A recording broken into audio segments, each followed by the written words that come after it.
On poursuit notre série consacrée à Tanger. Hier, vous découvriez l'hôtel où vont résider les lions. Aujourd'hui, on s'arrête sur la ville elle-même, cette capitale du Nord qui occupe une place à part dans l'histoire du Maroc.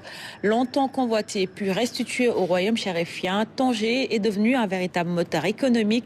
C'est aussi là-bas que se trouve le plus grand stade du pays, une enceinte de 75 000 places où les lions du Sénégal vont jouer. Ibrahim Andang nous emmène à sa découverte. Odyssée visuelle de la capitale du Nord, Tanger. La ville est un carrefour de civilisation, un lieu où se rencontrent l'Orient et l'Occident, où les empires se sont disputés son emplacement stratégique sur le détroit de Gibraltar. Le monument Borj Dar el Baroud, relique témoin de l'histoire, donnant sur la rade de Tanger et le détroit de Gibraltar.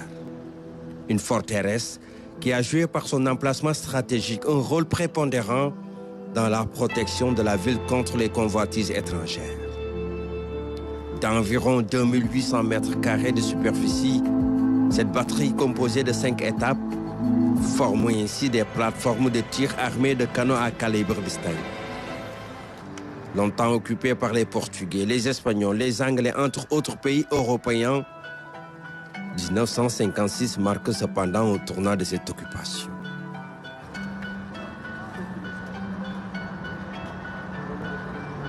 Le régime international prend fin lors de l'indépendance du Maroc.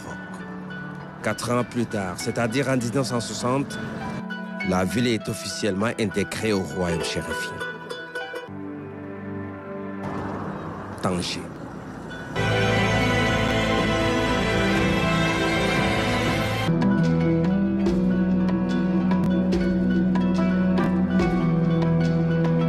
Deuxième poumon économique du Maroc, son complexe portuaire joue un rôle important. Il tire profit de son emplacement idéal, situé sur le détroit de Gibraltar, au nord du Maroc.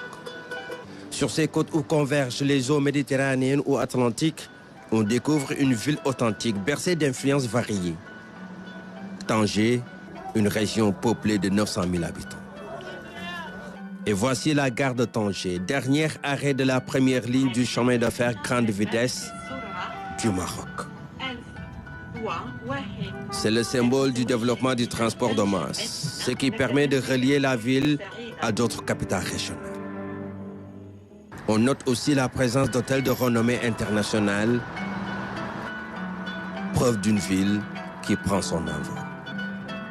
Mais il est cependant impossible de parler de Tanger sans pour autant évoquer le grand stade, ancien stade Ibn Battuta, un vrai chef-d'œuvre qui passe de 45 à 75 000 places, devenant ainsi le stade le plus grand du royaume chérifien après sa réhabilitation.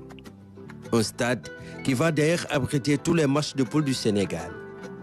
L'infrastructure est déjà aux normes de la FIFA 2030. Dans la capitale du Nord, la construction d'un pont sur le détroit de plus en plus évoqué pourrait davantage favoriser le développement de la ville vers un nouvel âge d'or. Et quand la nuit tombe sur Tanger, c'est un nouveau visage que l'on découvre. La ville apparaît avec de nouvelles couleurs.